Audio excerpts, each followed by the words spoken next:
Good evening. Tonight, we are bringing you the latest developments from one of the most serious and rapidly evolving conflicts in the world right now. The confrontation involving Iran, the United States, and Israel is continuing to unfold, and every hour, new information is emerging. Governments are issuing statements, military officials are releasing numbers, and media outlets around the world are reporting different claims about what is happening on the ground. Our goal is to present the situation as clearly and as neutrally as possible, based on the information currently available. The conflict escalated when the United States, together with Israel, launched large-scale air and missile strikes across several locations inside Iran. According to American officials, these strikes targeted military facilities, missile launch systems, command centers, and strategic defense infrastructure. Washington says the objective of the operation is to weaken Iran's military capability and prevent future attacks against American forces in Israeli territory. Iranian authorities, however, describe the events in very different terms. Officials in Tehran say that these attacks are acts of aggression and have resulted in heavy damage to multiple areas inside the country. Iranian media reports that several cities have experienced repeated explosions and airstrikes, and that rescue teams are still working in many areas to recover victims from damaged buildings. According to Iranian officials and local reports, more than 1,000 people inside Iran have been during the attacks so far. Thousands more are reported injured. Hospitals in several provinces are said to be under extreme pressure as they continue to treat victims. Iranian sources emphasize that many of those who were civilians, including women and children. Some international media organizations have reported similar figures, who also say the exact number is still difficult to verify independently because access to several affected areas remains limited.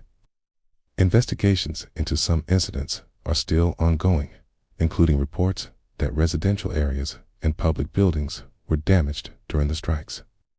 The United States military says its operations are focused strictly on military targets. American officials claim the strikes were carefully planned to avoid civilian casualties as much as possible.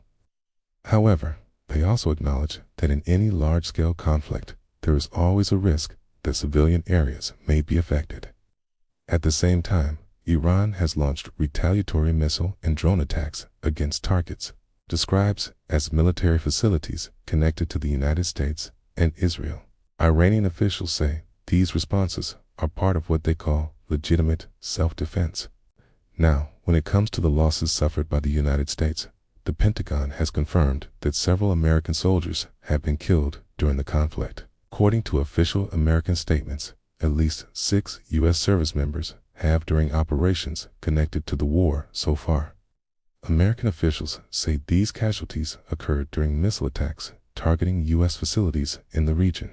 They also say that additional security measures have now been put in place at American bases across the Middle East.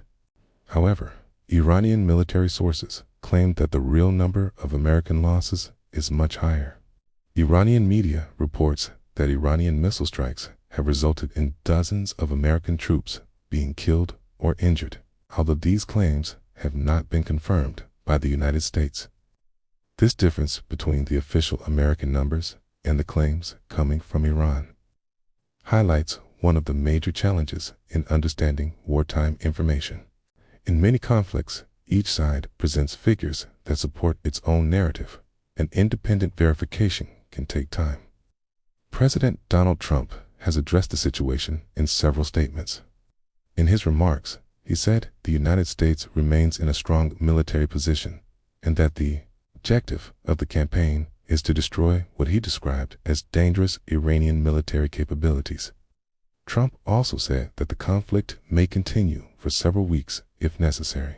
According to him, the operation was designed to weaken Iran's strategic infrastructure and force its leadership to reconsider its military posture in the region.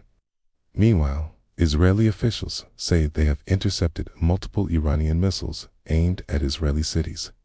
Israel claimed that its air defense systems have prevented several attacks that could have caused large civilian casualties. Iran, on the other hand, says its missile forces are still fully capable of launching additional retaliatory strikes. Iranian military officials say they possess a large arsenal of missiles and drones and warn that further attacks could occur if the strikes against Iran continue. Another major concern right now is the possibility that the conflict could spread beyond the current battlefield. Iran has alliances and political connections with armed groups in several countries across the region. Security analysts say that if these groups become involved, the conflict could expand into multiple countries and become a wider regional war. This possibility is one of the biggest fears among international observers. The economic consequences of the conflict are also beginning to appear. Oil markets have reacted nervously as traders watch developments in the Persian Gulf. Any disruption to shipping routes in the region could affect global energy supplies. Another important issue is the humanitarian impact of the fighting. Reports suggest that thousands of people have left parts of major Iranian cities due to fears of further airstrikes. Some roads leading out of urban areas have reportedly seen large traffic movements as families attempt to move to safer locations. Emergency services in Iran continue to search damaged areas for survivors. Rescue teams say their work is difficult because some buildings have suffered severe structural damage. In Israel, emergency services have also responded to several missile-related incidents. Some Israeli civilians have been reported killed or injured due to rocket attacks or falling debris from intercepted missiles. As the situation continues to evolve, many governments around the world are calling for restraint and escalation. Diplomatic discussions are taking place behind closed doors in an attempt to prevent the conflict from expanding further. At the same time, military preparations on all sides remain active. Analysts say the next few days could be critical in determining whether the situation stabilizes or escalates further. One possible scenario is that the United States and Israel continue their strikes until they believe Iran's military infrastructure has been significantly weakened.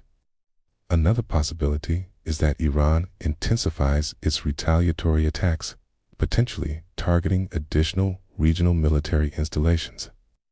A third possibility is the expansion of the conflict through allied armed groups across the Middle East. If that happens, the scale of the war could increase dramatically. Right now, the world is watching closely as events continue to unfold. What we know for certain is that the conflict has already resulted in significant loss of life and destruction. Iranian sources say more than 1,000 people inside Iran have been in the attacks so far. The United States confirms that at least 6 American soldiers have during the conflict, while Iranian sources claim American losses may be higher. These differences in reported numbers show how complex and uncertain wartime information can be. As the situation develops, more verified information is expected to emerge about the true scale of the damage and casualties on all sides. For now, the conflict between Iran, the United States, and Israel remains one of the most dangerous geopolitical crises in the world today. In the coming days will likely determine whether this war expands further or moves toward some form of de-escalation.